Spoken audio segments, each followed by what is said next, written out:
بسم اللہ الرحمن الرحیم۔ شروع اللہ کے نام سے جو بڑا مہربان نہایت رحم والا ہے۔ السلام علیکم ورحمۃ اللہ وبرکاتہ۔ اسلامک سینٹر چینل میں خوش آمدید ویورز۔ اس چینل پر آپ کے لیے اسلام میں ہونے والے بہت سے واقعات کے بارے میں ویڈیوز ہیں، اس لیے چینل کو سبسکرائب ضرور کریں اگر آپ نے ابھی تک نہیں کیا تو جلدی سے سبسکرائب کر لیں۔ تو آئیے چلتے ہیں ویڈیو کی طرف۔ آج کی ویڈیو ہے کہ کربلا کے شہیدوں کا بدلہ کس نے لیا۔ واقعہ کربلا کے تیسرے سال 64 ہجری میں یزید عبرتناک موت سے دوچار ہوا تو معاویہ ابن یزید 20 سال کی عمر میں تخت نشین ہوا۔ یزید کے بیٹے نے تخت نشین ہوتے ہی واقعہ کربلا کی تحقیقات کی اور محض 40ویں دن لوگوں کو اپنی بیعت سے آزاد کر دیا۔ بنو امیہ نے اپنے خاندان کے طاقتور لوگوں کی ایک بیٹھک بلائی جس میں مروان بن حکم بن العاص بن امیہ کے ہاتھ پر انہوں نے بیعت کر لی۔ مروان کے تخت نشین ہوتے ہی یزید بن معاویہ کو زہر دے دیا گیا۔ مروان نے 1 سال حکومت کی اور پھر اس کی وفات کے بعد اس کا بیٹا عبد الملک تخت نشین ہوا۔ عبد الملک بن مروان کا دور حکومت تھا کہ جب مختار ثقفی کو کوفہ پر تسلط حاصل ہوا۔ مختار بن ثقفی بین میں سے تھا اور اس کے والد حضرت ابو عبید ثقفی رسول اللہ صلی اللہ علیہ وسلم کے مشہور صحابی تھے۔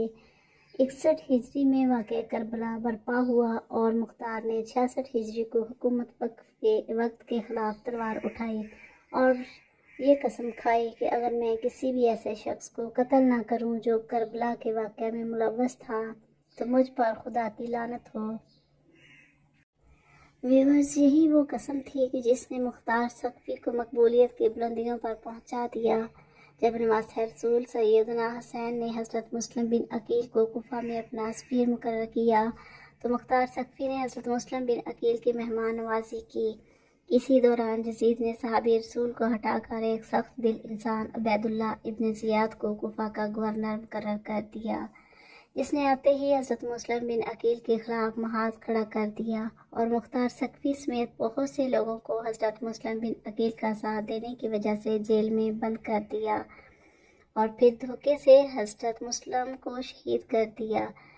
مختار ثقفی جیل میں اسی آس پر تھا کہ نواسہ رسول حضرت سیدنا امام حسین کے آتے ہی کوفہ کے حالات ٹھیک ہو جائیں گے، لیکن بدقسمتی سے ایسا نہ ہوا اور بالآخر وہ واقعہ پیش آیا کہ جسے تاریخ لکھتے ہوئے بھی خون کے آنسو روتی ہے۔ سیدنا حسین کو شہید کر دیا گیا۔ اس واقعہ کے تقریباً 6 سال بعد مختار ثقفی نے کوفہ پر حکومت بنا لی اور قسم اٹھائی کہ واقعہ کربلا میں ملوث تمام کرداروں کو جہنم واصل کروں۔ مختار نے کچھ لوگوں کی مدد سے 6000 لوگوں کے ناموں کی فہرست تیار کی جو کہ واقعہ کربلا میں یزید کے فوجی تھے اور تہیہ کر لیا کہ ان میں سے کسی کو زندہ نہ چھوڑے گا، انہیں عبرت کا نشان بنا دے گا۔ آئیے اسی فہرست میں سے کچھ بڑے لعنتیوں کی موت کا ذکر کرتے ہیں جو کہ مختار کے ہاتھوں عبرت کا نشانہ بنے۔ سب سے پہلے عمر بن سعد کی بات کرتے ہیں۔ عمر بن سعد کربلا میں امام حسین اور اصحاب کو بے دردی سے شہید کرنے والا لشکر کا سپہ سالار تھا۔ مختار نے عمر بن سعد کو قتل کرنے کا ارادہ کیا اور کہا، میں بہت جلد ان صفات کے حامل شخص کو قتل کروں گا کہ جس کا قتل زمین و آسمان اور اس کے تمام رہنے والوں کے لیے خوشنودی کا باعث ہوگا۔ حسین نامی ایک شخص اس مجلس میں بیٹھا ہوا تھا، وہ مختار کی بات سمجھ گیا اور اپنے بیٹے اریان کو عمر ابن سعد کے پاس بھیجا اور اسے خبردار کر دیا۔ دوسرے دن عمر سعد اپنے بیٹے حفص جو کہ جنگ کربلا میں بھی اس کے ساتھ تھا مختار کے پاس بھیجا تاکہ اس کے ساتھ گفتگو کرے۔ حفص جب مختار کے پاس پہنچا تو مختار نے اپنی ایک فوجی افسر کو جس کا نام کیسان تمار تھا مخفیانہ طور پر اپنے پاس بلایا اور سارے حکم دیے کہ ابھی تم عمر سعد کے پاس جاؤ اور اس کا سر تن سے جدا کر کے میرے پاس لے آؤ۔ ابن قتیبہ کہتا ہے کہ کیسان مختار کے حکم سے عمر بن سعد کے گھر میں داخل ہوا اور دیکھا کہ وہ بستر میں بیٹھا ہوا تھا۔ جب اس نے کیسان کا حشرناک اور غضب آلود چہرہ دیکھا تو اپنی موت کا یقین کر لیا اور چاہا کہ اپنی جگہ سے اٹھ کر بھاگے، لیکن لحاف میں اس کا پاؤں پھنس گیا اور وہ بستر کے اوپر ہی گر گیا، اور کیسان نے بغیر کوئی مہلت دیے اسے وہیں قتل کر دیا اور اس کا سر تن سے جدا کر دیا، اور یوں اس کی زندگی کا آخری ذلت آمیز ورق اور رنگین باب ختم ہوا۔ کیسان جب عمر 7 کا منحوس سر لے کر مختار کے پاس آیا تو مختار نے عمر کے بیٹے حفص کو خطاب کر کے کہا، اس کٹے سر کے مالک کو جانتے ہو؟ اس نے کہا ہاں، اور اس کے بعد زندگی میں کوئی بھلائی نہیں۔ مختار نے کہا ہاں، تیرے لیے واقعی زندگی فائدہ مند نہیں رہی، اور حکم دیا کہ حفص کا سر بھی تن سے جدا کر کے اس کے باپ کے سر کے ساتھ رکھ دیا جائے۔ اس کے بعد مختار نے کہا، عمر 7 کا سر حسین کے بدلے اور حفص کا سر علی اکبر کے بدلے، لیکن فوراً اپنے جملے کی تردید کرتے ہوئے کہنے لگا، ہرگز نہیں، خدا کی قسم کبھی یہ برابر نہیں ہو سکتے، بلکہ اگر میں قبیلہ قریش کے 3/4 حصے کو قتل کر دوں تب بھی حسین بن علی کی انگلی کی ایک گرہ کے برابر بھی نہیں ہو سکتا۔ پھر مختار نے دونوں کے سر سیدنا علی شیر خدا کے بیٹے حضرت محمد بن حنفیہ کے پاس بھیج دیے۔ دوسرا بدبخت خولی بن یزید تھا جو کہ مختار کے ہاتھوں کتے کی موت مرا۔ یہ خولی وہی شخص تھا کہ جس نے نیزے پر حضرت سیدنا مولا امام حسین کا سار انور چڑھایا اور کوفہ کے ابن زیاد کے دربار میں لے جا کر خوب انعام و اکرام حاصل کیا۔ بعض روایات تو یہ بھی ہے کہ اس سے سیدنا حسین کا آخری نیزہ مارا تھا۔ کوفہ پر حکمران بنتے ہی مختار سقفی نے اپنے کوتوال ابو عمرہ کو چند فوجیوں کے ساتھ خولی بن یزید کی گرفتاری کے لیے بھیجا۔ ان فوجیوں نے آ کر خولی کے گھر کو گھیر لیا۔ جب خولی کو علم ہوا تو وہ چھپ گیا اور اپنی بیوی سے کہا کہ تم ان فوجیوں کو کہنا کہ مجھے خولی کے بارے میں کچھ پتہ نہیں ہے۔ کوتوال نے اپنے فوجیوں کو کہا کہ خولی کے گھر کی تلاشی لو تاکہ پتہ چل سکے کہ خولی گھر میں ہے یا نہیں۔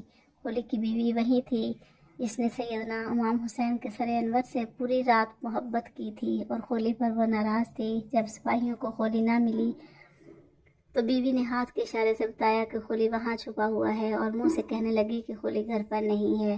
خولی سر پر ایک ٹوکرا لیے چھپا ہوا ہے۔ اس کو گرفتار کر کے لے کر آ رہے تھے کہ راستے میں ہی مختار سقفی مل گیا۔ وہاں ہی مختار نے خولی کے گھر والوں کو بلا کر سب کے سامنے اس کے سر کو جدا کر دیا تھا، پھر اس کو آگ میں پھینک دیا۔ جب تک خولی کا جسم جل کر راکھ نہ ہوا تب تک مختار اپنی جگہ سے نہ ہلا تھا۔ پھر اپنے فوجیوں سے کہا کہ اس راکھ کو ہوا میں اڑا دو تاکہ اس بدبخت کی خاک کا بوجھ زمین سے کم ہو سکے۔ اب بات کرتے ہیں شمر کے انجام کی۔ تو ویورس، واقعہ کربلا میں شمر کا کردار بہت نمایاں تھا۔ یہی وہ شخص تھا جو ابن زیاد کا 4000 لشکر لے کر کوفہ پہنچا اور خیموں کو آگ لگائی اور امام حسین کو شہید کیا۔ سن 66 ہجری میں مختار سقفی نے قیام کیا تو شمر نے ان کے خلاف ہونے والی جنگ میں شرکت کی، لیکن مختار سقفی نے شمر سمیت اموی عمرہ کو کوفہ میں جنگ میں شکست دی۔ مختار سقفی نے ارادہ کیا تھا کہ وہ کربلا کی جنگ میں شریک ہر یزیدی کمانڈر کو قتل کر دے گا اور اہل بیت کے پاک گھرانہ کا بدلہ لے گا۔ شکست کے بعد شمر کوفہ سے فرار ہو گیا، لیکن مختار سقفی نے خاص طور پر اپنے غلام سربی کو ایک دستہ فوجیوں کا دے کر اس کے پیچھے بھیجا، لیکن شمر نے مختار سقفی کے غلام اور اس کے دستے کو قتل کر دیا۔ پھر مختار سقفی خود اس مہم پر نکلے اور شمر کو گھیر کر اس کو قتل کر دیا۔ اس کا سر گردن سے اتار کر کالا کر کے نیزے پر لٹکا کر پورے کوفہ میں گھمایا گیا، اور اس کے دھڑ کو پہلے کھولتے ہوئے تیل کی دیگ میں ڈالا گیا اور پھر کوفہ کے بازار میں جنگلی کتوں کے آگے ڈال دیا، اور پھر شمر کا سر محمد بن حنفیہ کے پاس مدینہ بھجوا دیا گیا۔ ویورس، ابن زیاد کوفہ کا گورنر تھا جس نے حضرت مسلم بن عقیل کو شہید کیا اور امام حسین کے کربلا میں اپنی فوج بھیجی۔ اسی کے حکم پر پانی بند کیا گیا اور اسی کے خط کی روشنی میں کربلا کا واقعہ وقوع پذیر ہوا۔ مروان کی حکومت میں ہی سلیمان بن سرد خزائی نے توابین قائم کیا جو کہ کوفہ کے توبہ کرنے والوں پر مشتمل تھے، جو نواسہ رسول حضرت امام حسین کی شہادت کا بدلہ لینا چاہتے تھے۔ مروان نے ابن زیاد کو ہی توابین کے مقابلے کے لیے بھیجا۔ 65 قمری میں مروان کی موت واقع ہو گئی، لیکن ابن زیاد نے پیش قدمی جاری رکھی اور عین الوردہ کے مقام پر توابین کو شکست دے دی۔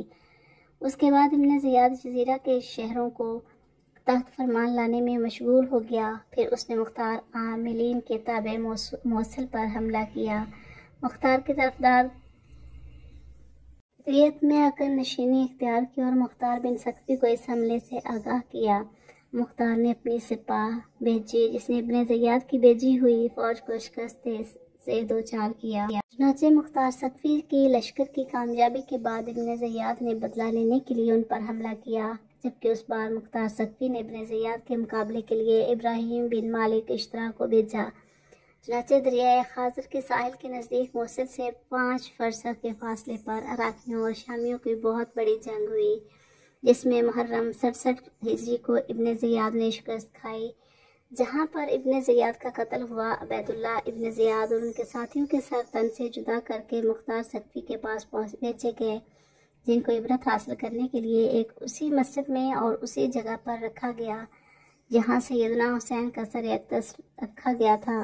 اب یہاں ابن زیاد کے سر کے ساتھ ایک نہایت غیر معمولی واقعہ پیش آتا ہے کہ جس کو سن کر آج بھی دشمنان اہل بیت کانپ اٹھتے ہیں۔ یہ واقعہ جامع ترمذی میں 3780 میں پر درج ہے۔ حضرت عمارہ بن عمیر تابعی بیان کرتے ہیں کہ جب مختار ثقفی کی فوج کی جانب سے جنگ کے بعد یزید کے عراقی گورنر عبید اللہ ابن زیاد اور اس کے ساتھیوں کے سر کاٹ کر لائے گئے تو ان سروں کو ایک تار میں مسجد میں لوگوں کے لیے عبرت بنا کر رکھ دیا گیا۔ حضرت عمارہ فرماتے ہیں کہ جب میں مسجد میں پہنچا تو لوگ کسی خوفناک شے کو دیکھ کر کہہ رہے تھے وہ آیا وہ آیا۔ اچانک میں نے دیکھا کہ ایک سانپ جو کہ سروں کے درمیان میں سے گزرتا ہوا عبید اللہ بن زیاد کے نتنوں میں گھس گیا اور تھوڑی دیر اس کے سر میں رکا، پھر منہ سے نکل کر غائب ہو گیا۔ کچھ دیر بعد دوبارہ شور برپا ہوا، وہ آیا وہ آیا۔ حضرت عمارہ تابعی فرماتے ہیں کہ اس طرح اس سانپ نے 2 یا 3 بار یہ عمل دہرایا۔ حکیم بن طفیل طائی نے عباس علمدار کے لباس پر قبضہ کیا تھا۔ امام حسین رضی اللہ تعالیٰ عنہ کو تیر مارے تھے۔ مختار نے اپنے سپاہیوں کو ان کی گرفتاری کے لیے بھیجا تو جب وہ اس کو پکڑ کر لا رہے تھے تو اس کے حکیم کے گھر والے عدا بن حاتم کو حاتم طائی کا بیٹا تھا، اس کے گھر والے اس کے پاس گئے۔ انہوں نے کہا کہ تو مختار سے سفارش کرنے لگا۔ مختار ادی کے پاس بہت ہی عزت کے ساتھ پیش آیا۔ مختار نے اس کو پاس بٹھایا۔ ادی نے اپنے آنے کی وجہ بتائی تو مختار نے کہا کہ آپ محمد صلی اللہ علیہ وآلہ وسلم کے نواسہ کے قاتلوں کے بارے میں سفارش کرتے ہیں۔ اس نے کہا کہ حکیم پر چھوٹا الزام ہے۔ مختار نے کہا کہ اچھا، ہم اس کو چھوڑ دیں گے۔